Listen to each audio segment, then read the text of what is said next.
A desert storm blows through Tucson. Oregon sets up an ambush at Arizona Stadium and strikes early and often, and the Wildcats provided little resistance. The Desperation Bowl was on in Corvallis. The Bruins used a dominating ground game to jump out in front, then had just enough to hold off the Beavers, who remain winless on the year. In Seattle, the Dogs put a big price tag on the Bears, and California took Washington right down to the wire. In Tempe, Sparky got off to a hot start against Troy, but USC wasn't going down without a fight. And the Buffs went to the Horseshoe and played from behind the entire way. It's still the Pac-12, for now anyway, but don't worry, it will always be Inside the Pac, and it starts right now.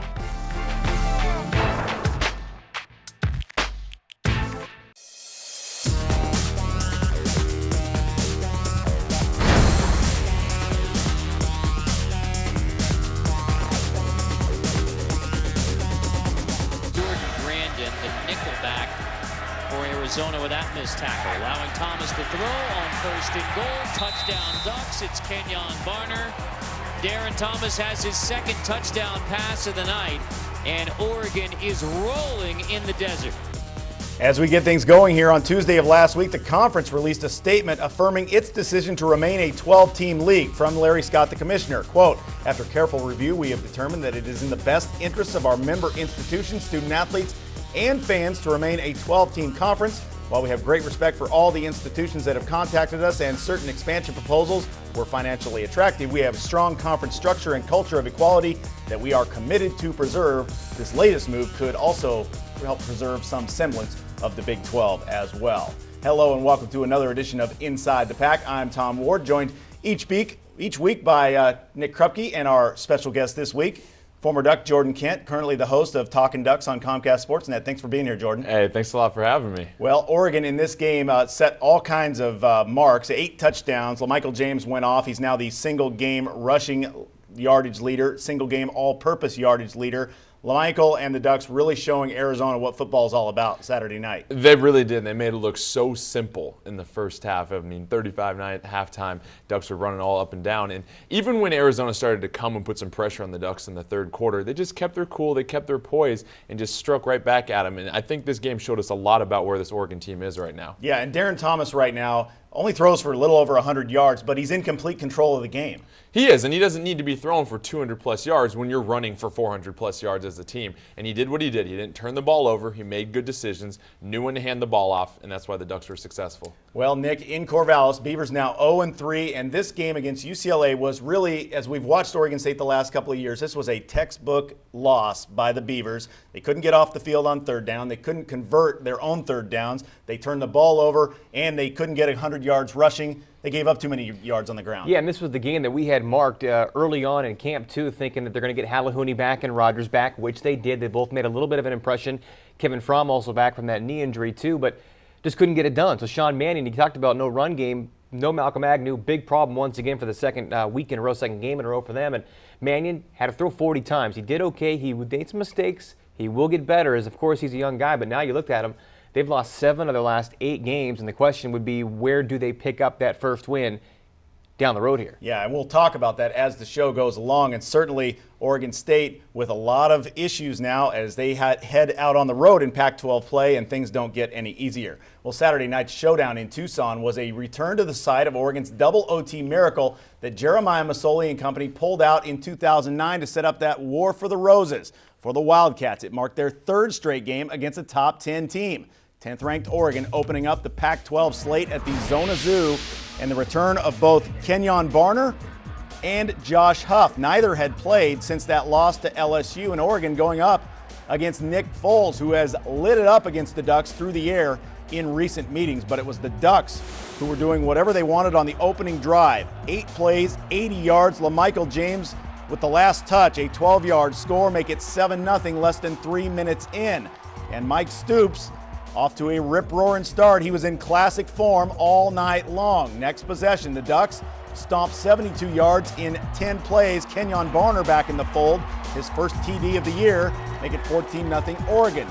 Start of the second, now 14-3 Oregon. Colt Lyerla had all 3 tight end touchdowns this year until David Paulson gets in on things.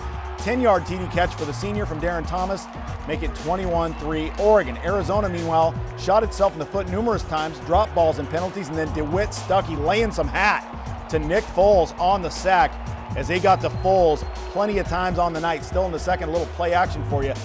DT to Kenyon Barner, 6-yard score, just too easy, make it 28-3, and Oregon just kept on coming. Fourth down later, so what? James, 4th and 1 from the 19, make it another 6 for LeMike and another record, his 42nd career rushing TD. He's taking over the Oregon record book. 35-9 Ducks at the half. Arizona showed some signs of life in the second half after a Keola Antolin score. Foles to David Roberts, 7-yard TD. Tack on the 2-point conversion. Duck lead down to 35-24, but then it's 4th down again from the 5, and Darren goes right up the middle, just follows Barner into the end zone. Ducks up 18 again, 42-24. We go to the 4th. Nick Foles on 4th down, but Oregon brings the house. Nothing doing. Deion Jordan and Terrell Turner wrap him up. Season high 5 Oregon sacks, and then Barner gets the payoff. A 1-yard score later. Darren took in another, and the cheerleaders with a new addition to the uniform, hard hats in case of any flying bottles this time in Tucson, but fans were mostly gone at the end of the game. 56-31, Ducks collect their 13th straight win. That's a school record as Oregon won 12 in a row from 1999 to 2000. LeMike now all by himself on Oregon's all-time list for career touchdowns, rushing touchdowns, total yards, and now the single game mark with 288 yards on 23 carries. That's about, what, 12 and a half per tote? That Don't is. forget, too, 363 all-purpose yards. Also breaks Ontario Smith's previous high of 342. Darren, 11-20, 101, 2 passing TDs, 2 more running. Meantime, the Wildcats have dropped 8 of their last 9, dating back to last year. Well, Jordan, one of the more popular sayings on this Oregon team is no block, no rock for the receivers. And the receivers were doing their part Saturday night to help LaMichael James get sprung free. They really were. When you think about these long runs, people assume, hey, it's the offensive linemen that spring these runs open for LaMichael James. Not necessarily. They help with the 5 to 6 yard runs, but as you look here, it's the receivers on the perimeter that sustain their blocks. They're able to occupy the corners and the safeties. Those are the guys that make the saving tackles that prevent it from being a big-time play. The Oregon receivers did a fantastic job this game, staying on their blocks. Right here, as we're going to take a look, Justin Hoffman stays on the block, occupies the corner just enough to make sure that he isn't able to tackle LaMichael right there, and LaMichael's able to run for a 30, 40-yard gain. 40-yard gain on that one. And again, it's just a matter of being disciplined as a receiver, because those are long blocks you have to hold on the outside, and you have to block in space at the same time. And it takes some communication between the receiver and the running back as far as what angle am I going to give my running back. Oregon was clicking on all cylinders in that aspect yesterday. And you mentioned the offensive line. This last one here, that's the offensive line right there. All 3 of us could have ran through that holding our arms together, honestly. And you just love to see that as a coach. That's technique teaching tape right there. And again, holes that big when you've got a player as dynamic as LaMichael James makes it really easy. Well, and the most refreshing thing I think about LaMichael is after the game, then you ask him about the record. He's like, hey, I don't care. We're winning. That's all that matters. It really does. But to be honest, as a player, it means a little something to you Sure afterwards. It does. In the heat of the Sure moment, you don't care. You want to get the win. But I think that is something that you can feel good about. I mean, look at all the records that he has set. Single game rushing, career touchdowns, career scoring, single game all-purpose yards. Did we forget anything else there? No, I don't know if there's that everything many else. more records that he can take over now. He's pretty much got them all, and it's just gravy from here on out. And now he gets a much-needed break as the Ducks have a bye week and then have a Thursday night game against Cal October 6th. Well, sometimes it is hard to say. A third game of the year could be make or break for the season, but it really is true for Oregon State and UCLA, the 2 teams there battling it out at Reeser on Saturday. Rick Neuheisel on the hot seat in Westwood, and he tabbed Richard Breho as the starting quarterback as Kevin Prince just was not getting it done. And on the other side, Sean Mannion became the youngest starting QB for the Beavers since Jonathan Smith back in 1998, and welcome back James Rogers. 11 months after tearing up his knee in Arizona, Rogers in the first quarter, 31-yard gain on 3rd down. Beaver fans loving it. His longest catch of the day, though, he had 5 grabs. After the Beavers picked up a Trevor Romaine field goal on the drive, Breho then goes for the bomb, connecting with Josh Smith. 62-yard pickup, the longest on the season for UCLA. As he's forced out of bounds. 2 plays later, out of the pistol formation, Breho throwing it between 2 defenders, but the big Taylor Embry able to pull it out of the air, a 22-yard score, make it 7-3 Bruins. Second quarter, Mannion makes a young mistake on 3rd and 22. Sean Westgate baits him and picks it off. Not the best decision right there as Westgate returns it. and then the Bruins capitalized. Riho on the keeper, 5 yards to cap off. Great field position, make it 14-3 Bruins. Later in the second, more negative outcomes. That's not an incomplete pass, but ruled a fumble by Mannion as the ball goes straight up in the air. The empty hand coming forward. Keenan Graham recovers. Next snap, Jordan James takes it in. The Beavers really needed something big at this point, and Mike Parker believes so as well.